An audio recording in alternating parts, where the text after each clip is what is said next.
Noong Setyembre 2021, inayos ng iglesia na makilahok ako sa proyekto ng paggawa ng isang bagong video. Isang proyekto na mukhang medyo mahirap.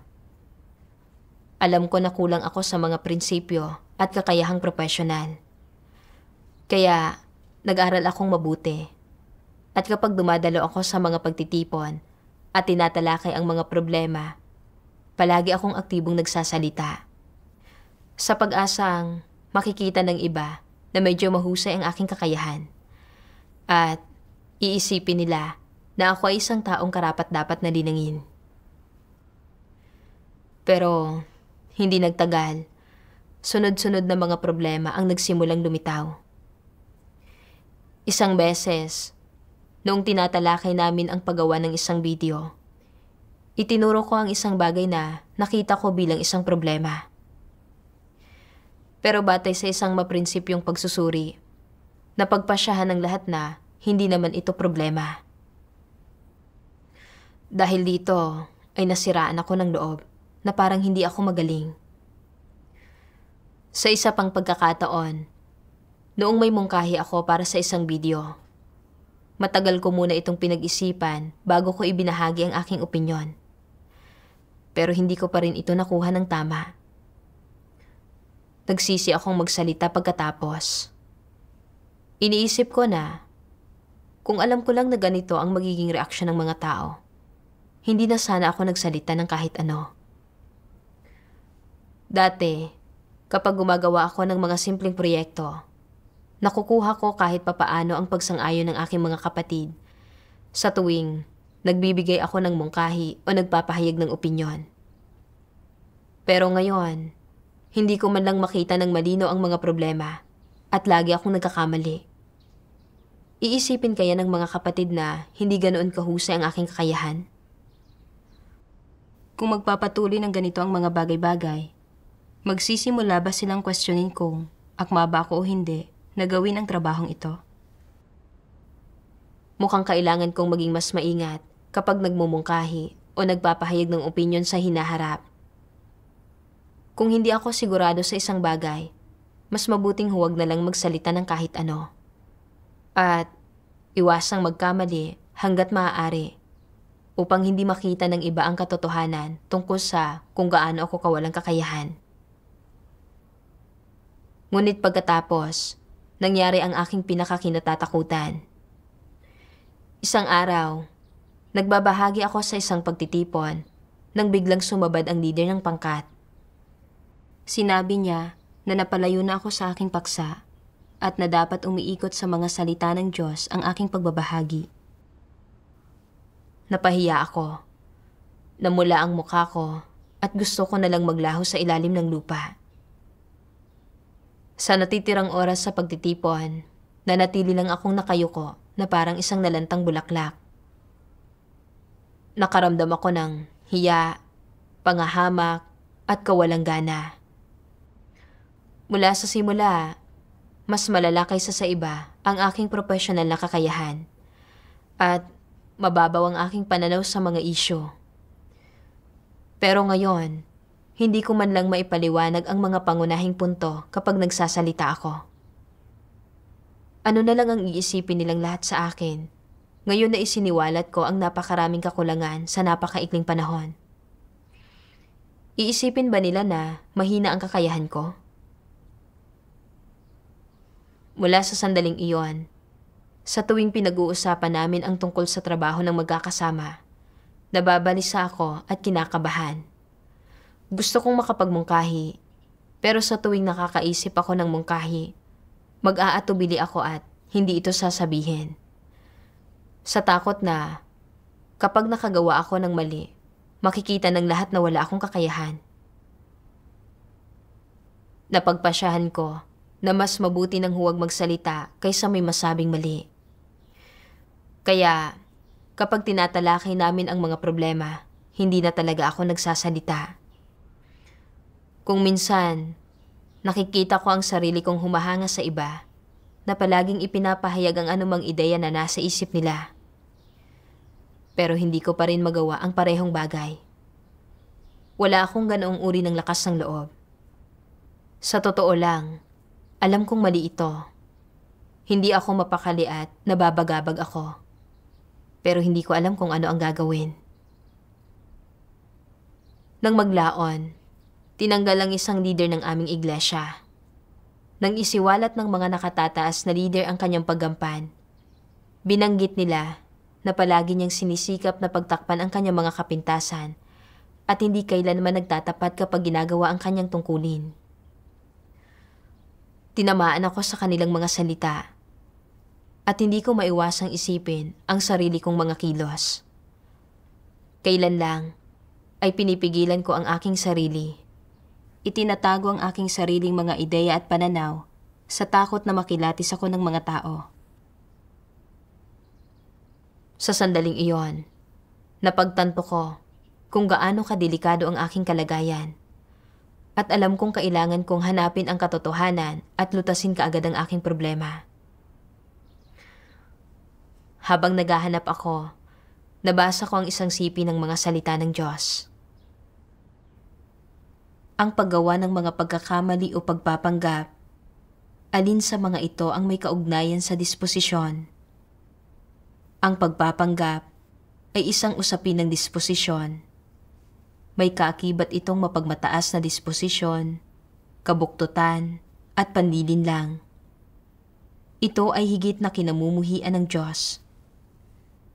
Kung matapos makagawa ng pagkakamali, matatrato mo ito ng tama at mapapayagan mo ang lahat ng iba pa na pag-usapan ito, na pinahihintulutan ang kanilang komentaryo at pagkilatis dito, at kaya mong magtapat tungkol dito at himayin ito, ano ang magiging opinyon ng lahat sa iyo? Sasabihin nila na isa kang matapat na tao dahil bukas ang puso mo sa Diyos. Sa pamamagitan ng iyong mga kilos at pag-uugali, makikita nila ang nasa puso mo. Ngunit kung susubukan mong magkunwari at linlangin ang lahat, liliit ang tingin sa iyo ng mga tao at sasabihin nila na hangal ka at hindi matalino. Kung hindi mo susubukang magkunwari o pangatwiranan ang sarili mo, kung kaya mong aminin ang iyong mga pagkakamali, sasabihin ng lahat na tapat ka at matalino. At ano ang ikinatalino mo? Ang lahat ng tao ay nagkakamali. Ang lahat ng tao ay may mga pagkukulang at kapintasan. At ang totoo, lahat ng tao ay may magkakaparehong tiwaling disposisyon. Huwag mong isipin na mas marangal, perpekto, at mabait ka kaysa sa iba. Lubos na pagiging hindi makatwiran iyan. Sa sandaling malinaw na sa iyo ang mga tiwaling disposisyon ng mga tao at ang diwa at totoong hitsura ng kanilang katiwalian, hindi mo na susubukang pagtakpan ang sarili mong mga pagkakamali, ni hindi mo isusumbat ang pagkakamali ng ibang tao sa kanila. Mahaharap mo ng tama ang dalawang ito. Saka ka lamang magkakaroon ng kabatiran at hindi gagawa ng mga kahangalan na siyang ikatatalino mo. Ang mga hindi matalino ay mga taong hangal at palagi silang nakatuon sa maliliit na pagkakamaling nagawa nila habang palihim na kumikilos. Kasuklam-suklam itong makita. Sa katunayan, halatang halata kaagad ng ibang mga tao ang ginagawa mo. Subalit lantaran ka pa rin nagpapanggap. Nagmumukha kang katatawanan sa iba. Hindi ba't kahangalan ito? Talagang kahangalan ito. Walang anumang karunungan ang mga hangal na tao. Kahit gaano pa karaming sermon ang marinig nila, hindi pa rin nila maunawaan ang katotohanan o makita ang anumang bagay sa kung ano talaga ito.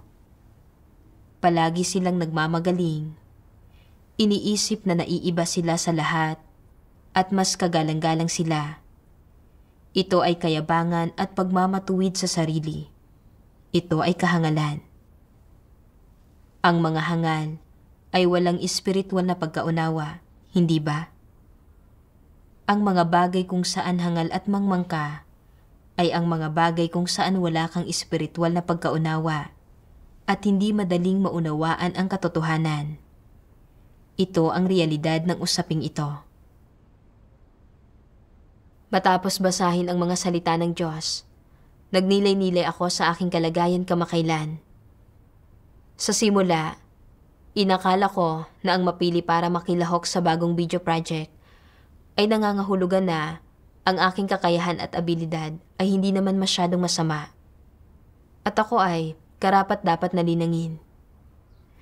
Kaya, aktibo akong nagpahayag ng aking mga opinyon at nakisalamuha ako sa mga pagbabahaginan at mga talakayan. Umaasa ako na makuha ang pagsang-ayon ng lahat. Subalit nang makita ko na palagi kong isinisiwalat ang aking mga isyu, napahiya ako. Nakikilatis ako ng mga tao at hindi ko iyon matanggap. Naisip ko na pinatunayan ng aking mga pagkakamali na hindi ako magaling, na hindi ako angkop para sa trabahong ito. Kaya, isinara ko ang aking sarili at nagbalat kayo. Umaasang hindi makikita ng iba kung gaano ang aking kakulangan. Masyadong mapagmataas at mapanlinlang ang aking disposisyon. Sa totoo lang, ang pagkakatalaga ko sa tungkuling ito ay hindi naman nagpapatunay na magaling ako.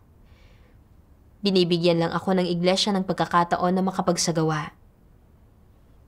Sa katunayan, marami pa akong mga kakulangan at kapintasan at kinailangan kong matuto at umunlad habang ginagawa ang aking tungkulin. Pero hindi tama ang pagtrato ko sa mga isyong ito. Hindi ko pinagninilayan ang mga dahilan ng aking mga pagkakamali at hindi ko hinahanap ang mga katotohanang prinsipyo upang mapunan ang aking mga kakulangan. Sa halip, pinag-iisipan kong mabuti na maghanap ng mga paraan para itago ang mga problema ko, para hindi ako makilatis ng iba. Paano ako naging sobrang mapanlinlang at hangal? Kalaunan, may nabasa pa akong mga salita ng Diyos. Kapag ginagawa ng mga tao ang tungkulin nila o ang anumang gawain sa harap ng Diyos, dapat na dalisay ang kanilang puso. Dapat na tila isang mangkok ito ng sariwang tubig, napakalinaw at walang karumihan. Kung gayon, anong uri ng saloobin ang tama? Ano man ang iyong ginagawa, nagagawa mong ibahagi sa iba kung ano man ang nasa iyong puso. Ano man ang mga ideya na maaaring meron ka. Kung may magsabing hindi gagana ang paraan mo ng paggawa ng mga bagay-bagay at magmungkahi siya ng iba pang ideya at sa tingin mo ay isa itong magandang ideya, isuko mo ang sarili mong paraan at gawin mo ang mga bagay-bagay ayon sa iniisip niya. Sa paggawa nito, makikita ng lahat na kaya mong tumanggap ng mga mungkahi ng iba, pumili ng tamang landas, kumilos ng naaayon sa mga prinsipyo at ng hayagan at malinaw.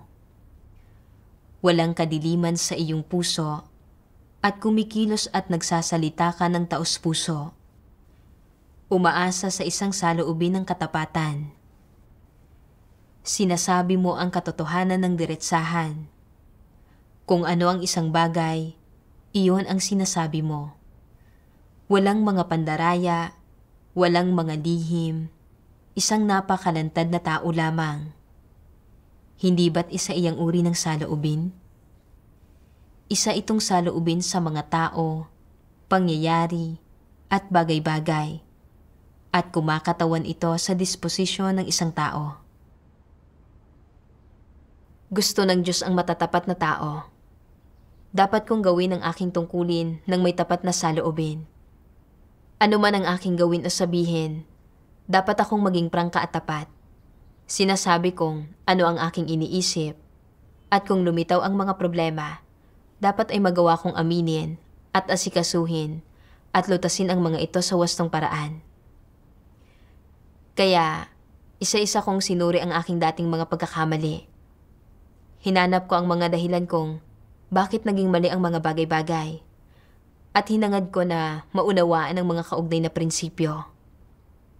Saka ko palang napagtanto na ang paggawa ng mga pagkakamali ay nagbibigay daan sa atin na matuklasan ang sarili nating mga kahinaan at mapagbayaran ang mga ito sa napapanahong paraan na isang magandang bagay.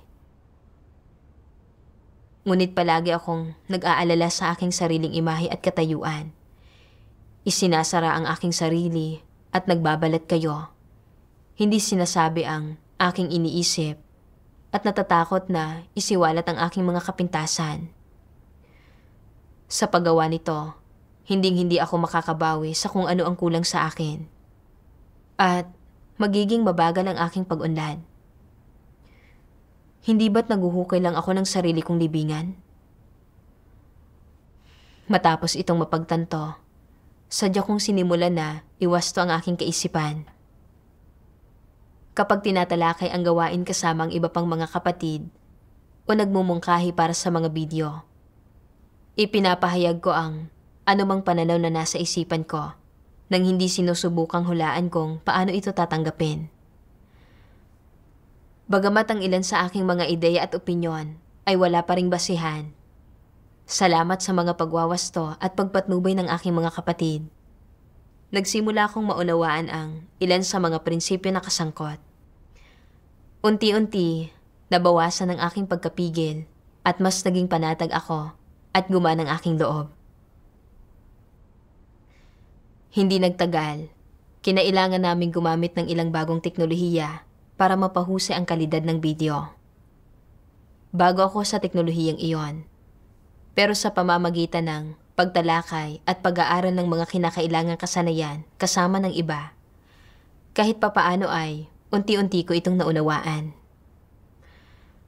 Nang makita ko kung paano nagpahayag ng kanyang mga ideya at nagmungkahi ang aking kaparehang sister, kung paano palaging lohikal at may batayan ang kanyang mga pagsusuri, at kung paano madalas hingi ng supervisor ang kanyang opinyon sa iba't ibang bagay, nakaramdam ako ng sobrang inggit.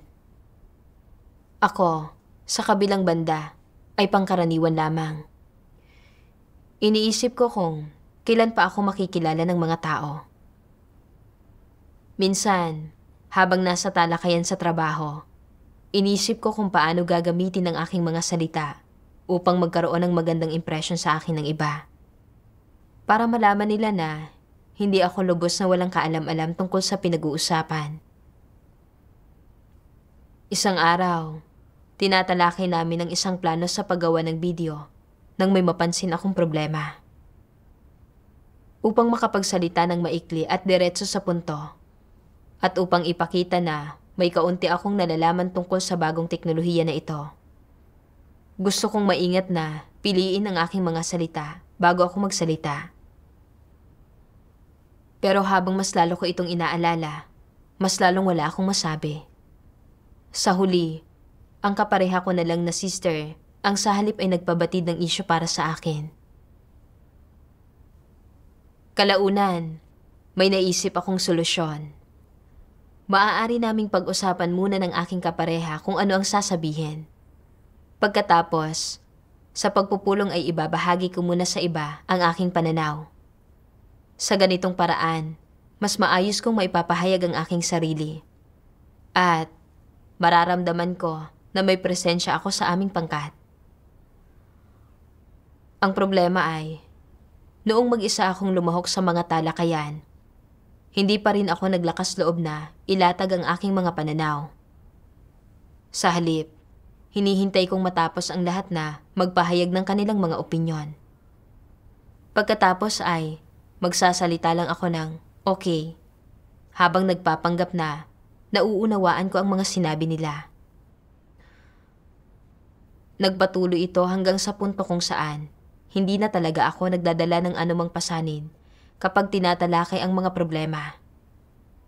Habang nakikinig ako sa kanilang pinag-uusapan, minsan ay lumilipad ang aking isip o kaya ay nakakaidlip ako. Isang araw, lumapit sa akin ang kapareha kong sister at pinunang hindi ko na ginagawa ang aking tungkulin ng kasing aktibo ng dati. Tinanong niya ako kung ako ay nasa isang partikular na kalagayan at ipinagtapat ko sa kanya ang aking mga paghahayag kamakailan. Ginamit niya ang kanyang karanasan para tulungan ako at pinadalhan niya ako ng ilan sa mga salita ng Diyos na nagsasabing,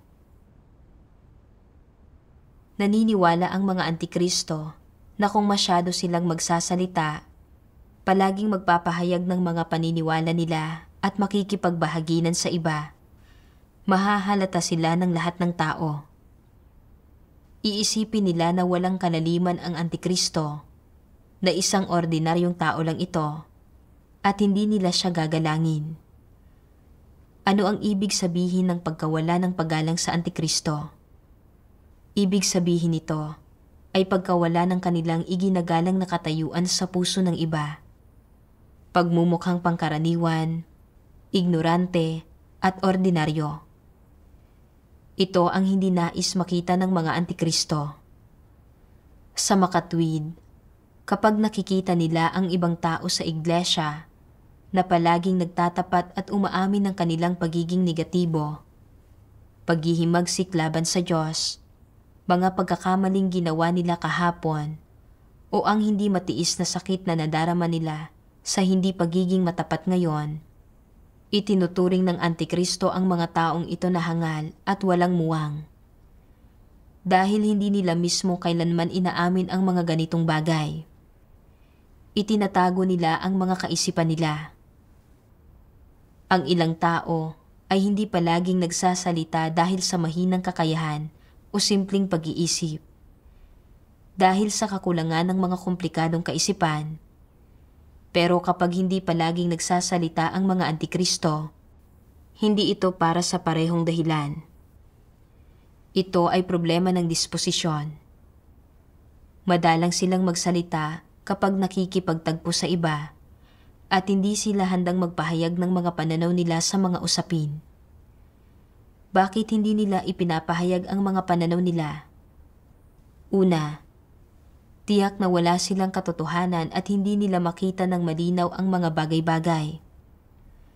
Kapag nagsalita sila, pwede silang magkamali at mahalata mismo. Natatakot sila na maging mababa ang pagtingin sa kanila. Kaya nagpapanggap sila na tahimik at may malalim na kaunawaan. Kaya nagiging mahirap para sa iba na timbangin sila. Nagmumukha silang marunong at namumukod tangi. Sa panlabas na ito, hindi nangangahas ang mga tao na maliitin ang antikristo, at dahil nakikita nilang mukhang kalmado at mahinahon ang panlabas ng mga antikristo, mas tumataas ang tingin nila sa mga ito at hindi sila nangangahas na insultuhin ang mga ito. Ito ang tuso at buktot na aspekto ng mga antikristo. Hindi sila handang ipahayag ang mga pananaw nila dahil ang karamihan sa mga pananaw nila ay hindi naaayon sa katotohanan, kundi pawang mga kuro-kuro at imahinasyon lang ng mga tao. Hindi karapat-dapat na ilantad sa labas. Kaya, nananatili silang tahimik. Hindi nila gustong mahalata dahil alam nila ang sarili nilang mga limitasyon. Pero sa likod nito ay mayroong kasuklam-suklam na layunin, ang hangaan. Hindi ba't ito ang pinakanakasusuklam? Doon, kapag binabasa ko ang mga salita ng Diyos na nagsisiwalat sa mga disposisyon ng mga antikristo, halos hindi ko tinitingnan ang aking sarili sa pamamagitan ng kanyang mga salita. Inakala ko na wala akong anumang katayuan, lalo na ang anumang labis na ambisyosong mga pagnanais. Subalit ngayon, sa paghahambing ko sa aking sarili sa mga salita ng Diyos, nakita ko na ang mga antikristo ay madalas na nag-aatubili na ipahayag ang kanilang mga pananaw upang pagtakpan ang kanilang sariling mga kapintasan. At na sila ay madalas na nananatiling tahimik upang magpanggap na malalim. Ito ay upang ang lahat ng tao sa kanilang paligid ay ipagkamali na naiintindihan nila ang katotohanan. At sila ay tingalain ng mga ito. Hindi ba't iyon ang ginagawa ko? Ang totoo, hindi ko talaga nauunawaan ang bagong teknolohiya na ito. Ngunit, upang hindi ako mapahiya at magkaroon ako ng matatag na posisyon sa loob ng grupo, hindi ko kailanman hayagang sinasabi ang tungkol sa aking mga kapintasan o mga kakulangan. Nagbabalat kayo ako. Nagkukunwaring nauunawaan ko ang mga bagay at hindi nangangahas na ibahagi ang aking opinyon sa harap ng lahat. Sa takot na magkamali ako sa pagsasalita at makita nila na isa akong karaniwang tao. Nagawa ko ring pagtakpan ang mga kakulangan ko sa pamamagitan ng dali-daling pagmumungkahi ng mga bagay sa mga pagpupulong na dati ko nang tinalaki sa aking kapareha. Hindi lamang nito pinahintulutan na madama kong bahagi ako ng mga bagay, kundi pinigilan din nito ang iba na matuklasan kung gaano kababa ang aking pamantayan. Napakamapanlinlang ko. Kung iisiping muli, napagtanto ko na binanggit ng maraming tao na hindi ako masyadong madaldal. Akala ko noon ay dahil lang ito sa personalidad ko. Tanging sa pamamagitan lang ng pagkakalantad sa mga salita ng Diyos, kaya ako nakita na tumatahimik ako para hindi ako makilatis ng iba. Umakto na ako ng ganito dati noong ginawa ko ang aking tungkulin. Minsan, may matutuklasan akong mga problema. Pero pipigilan kong magsalita kung hindi pa ito malinaw sa akin.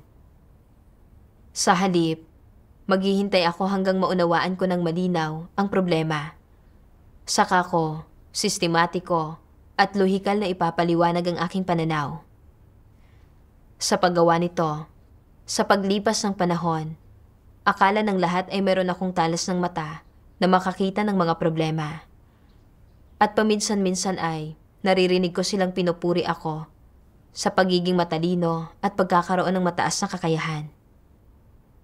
Nakaramdam ako ng labis na kasiyahan sa aking sarili. Nang makita ko kung gaano kaprangka ang ilan sa aking mga sister, sinasabi kong ano ang iniisip nila at umaamin kapag hindi nila naiintindihan ang isang bagay. Bumababa ang tingin ko sa kanila. Naisip ko na nagsalita sila nang hindi pinag-iisipan ng mabuti ang mga bagay at na makikita agad ng iba kung gaano sila kawalang husay. Alam kong hindi ako dapat kumilos ng ganito. Ngayon na napagtanto ko na ang lahat ng ito, alam ko na masyadong malubha ang antikristong disposisyon ko. Nagbabalat kayo ako para makakuha ng katayuan at maging mataas ang opinyon sa akin ng iba. Masyado akong nag-alala sa katayuan at labis kong pinahalagahan ang aking sarili. Palagi kong gustong maging isang tao na walang mga kapintasan at ayokong maging isang karaniwang tao. Talagang mapagmataas ako at hindi ako naging makatwiran. Naisip ko ang aking pakikilahok sa mga komplikadong video project na ito. Hindi lamang ako nagkaroon ng pagkakataong paunlarin ang aking profesional na mga abilidad, kundi naintindihan ko rin ang mas maraming prinsipyo sa paggawa nito. Ang galing yon. Pero sa halip na magtrabaho ako ng mabuti upang matutuhan ang mga bagong kasanayan at prinsipyo, kasama ang aking mga kapatid, ginugol ko ang aking mga araw sa pagwawalang bahala sa aking tungkulin. Nag-iisip ako sa mga baluktot na paraan. Nag-aalala tungkol sa pagkakaroon at pagkawala ng papuri ng iba. At sinisikap kong protektahan ang aking sariling imahe. Naging sobrang hangal ko. Matapos maniwala sa Diyos sa loob ng maraming taon, hindi ko pa rin alam kung saan ko dapat ituon ang aking mga hangarin. Nag-aksaya ako ng napakaraming mahalagang oras. At sa huli, wala akong napala mula rito. Hindi ko na nga nagawa ng maayos ang aking tungkulin. Kinamuhian at kinasuklaman pa ako ng Diyos. Habang iniisip ko ang tungkol dito, mas lalong sumasama ang pakiramdam ko. Ikinahihiya ko ang aking sarili. Kaya, Nanalangin ako sa Diyos, handang magsisi. Pagkatapos niyon, nakahanap ako ng landas ng pagsasagawa mula sa mga salita ng Diyos. Sabi ng Diyos, paano lumilitaw ang mga salita at gawa ng mga normal na tao? Makakapagsalita ang isang normal na tao mula sa kanyang puso. Sasabihin niya anuman ang nasa puso niya nang walang kabulaanan o pandilin lang. Kung mauunawaan niya ang isang bagay na nakaharap niya, kikilos siya ng ayon sa kanyang konsensya at katwiran. Kung hindi niya ito makikita ng malinaw, magkakamali at mabibigo siya. Papasukin siya ng mga maling kaisipan, kuro-kuro, at personal na katang-isip, at bubulagin siya ng mga ilusyon. Ito ang mga panlabas na palatandaan ng normal na pagkatao. Natutupad ba ng mga panlabas na palatandaang ito ng normal na pagkatao ang mga hinihingi ng Diyos? Hindi. Hindi matutupad ng mga tao ang mga hinihingi ng Diyos kung wala sa kanila ang katotohanan. Ang mga panlabas na palatandaang ito ng normal na pagkatao ay mga pag-aari ng ordinaryo at tiwaling tao. Ito ang mga bagay na taglay ng tao nang siya ay ipinanganak. Mga bagay na likas sa kanya. Kailangan mong hayaan ang iyong sarili na ipakita ang mga panlabas na palatandaan at pagbubunyag na ito. Habang hinahayaan mo ang iyong sarili na ipakita ang mga panlabas na palatandaan at pagbubunyag na ito, dapat mong maunawaan na ganoon ang likas na gawi, kakayahan, at kalikasan sa pagkapanganak ng tao. Ano ang dapat mong gawin sa sandaling maunawaan mo ito? Dapat mo itong ikonsidera ng tama. Pero paano mo isasagawa ang tamang pagkonsidera na ito? Ginagawa ito sa pamamagitan ng higit pang pagbabasa ng mga salita ng Diyos, higit pang pagsasangkap ng katotohanan sa iyong sarili, pagbibigay pansin sa mga bagay na hindi mo nauunawaan, mga bagay na may kuro-kuro ka, at mga bagay kung saan maaari kang magkamali ng paghusga sa Diyos ng mas madalas, para pagnilay-nilayan ang mga ito at hanapin ang katotohanan upang lutasin ang lahat ng iyong problema. Dahil hindi ka isang Superman, ni isang dakilang tao, hindi mo mapapasok at mauunawaan ang lahat ng bagay. Imposible para sa iyo na malinaw na makita sa isang sulyap ang mundo, malinaw na makita sa isang sulyap ang sangkatauhan, at malinaw na makita sa isang sulyap ang lahat ng nangyayari sa paligid mo. Isa kang ordinaryong tao. Dapat kang dumaan sa maraming pagkabigo, maraming panahon ng pagkalito, maraming pagkakamali sa paghusga, at maraming pagkalihis. Lubusang mabubunyag nito ang iyong tiwaling disposisyon, ang iyong mga kahinaan at kakulangan, ang iyong kamangmangan at kahangalan. Tinutulutan kang masuring muli at makilala ang iyong sarili, at magkaroon ka ng kaalaman tungkol sa pagkamakapangyarihan sa lahat, lubos na karunungan, at disposisyon ng Diyos. Magkakamit ka ng mga positibong bagay mula sa Kanya, at mauunawaan mo ang katotohanan at makakapasok ka sa realidad. Marami kang mararanasan na hindi aayon sa gusto mo, kung saan mararamdaman mo na wala kang magawa. Pagdating sa mga ito, dapat kang maghanap at maghintay. Dapat mong makamit mula sa Diyos ang kasagutan sa bawat bagay, at maunawaan mula sa Kanyang mga salita ang pangunahing diwa ng bawat bagay, at ang diwa ng bawat uri ng tao. Ganito umasal ang isang ordinaryo at normal na tao.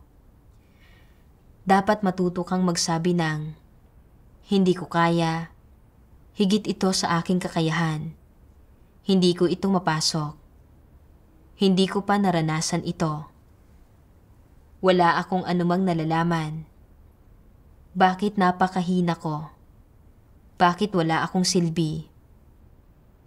Gayon kababa ang kakayahan ko. Napakamanhid at napakahangal ko. Napakamangmang ko na ano pat aabutin ako ng ilang araw bago ko maunawaan ang bagay na ito at maasikaso ito.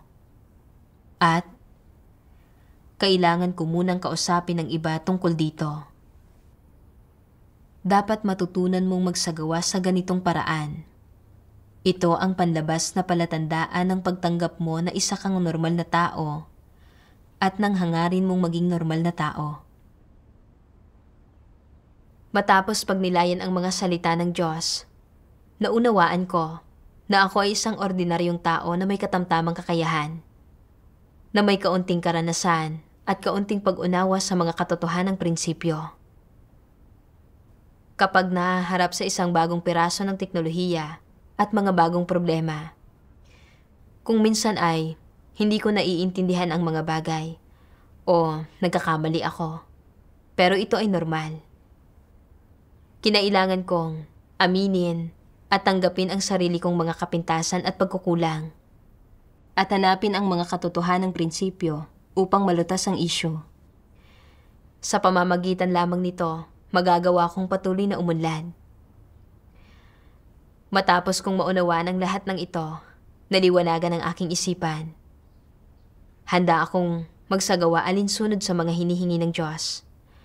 Tumigil sa pagpapanggap at pagiging mapanlinlang. Umasal at gawin ang aking tungkulin ng may kababaang loob. May isang pagkakataon na nag-uusap kami ng grupo kasama ang aming supervisor kung paano ayusin ang isang video. Matapos maibigay ng lahat ang kanilang mga mungkahi, nakakita ako ng isa pang problema. Pero hindi ako sigurado kung tama ba ako o hindi, at may ilang alalahanin ako. Naisip ko, dapat ko bang banggitin ito o hindi? Kung ipababatid ko ang isang isyu na hindi naman talaga problema, ilalantad nito na ako ay ignorante at bobo. Noon din, napagtanto ko na gusto kong itago ang aking sarili at magpanggap muli para hindi mapahiya. Kaya, nanalangin ako sa Diyos. Humihingi sa Kanya ng lakas upang maghimagsik laban sa aking maling layunin. At pagkatapos, ay ipinagtapat ko sa iba ang tungkol sa aking mga pananaw. Nag-alok din ng kanilang mga opinyon ang supervisor at ang iba pang mga sister. Bagamat hindi naman pala isang alalahanin ang bagay na aking ipinabatid, sa pamamagitan ng aming talakayan ay nagkaroon ako ng mas malinaw na pagkaunawa sa mga prinsipyo. Sa paglipas ng panahon, kapag sama-sama kaming nag-uusap at nagtatalakayan sa trabaho, nababawasan ang aking pagkabalisa at pangamba. Minsan may napapansin akong mga problema, pero hindi ako sigurado kung paano lulutasin ang mga ito. Kaya, tapat kong ibinabahagi ang mga problema sa iba at hinahayaan ko ang lahat na pag-isipan kung paano lulutasin ang mga ito ng sama-sama. Kung minsan ay nagmumungkahi ako ng solusyon, pero matutuklasan sa pamamagitan ng talakayan na hindi ito angkop. Sa mga ganitong pagkakataon, inaamin ko na mali ako at tinatalakay sa lahat kung paano ito aayusin para makamit ang mas magagandang resulta.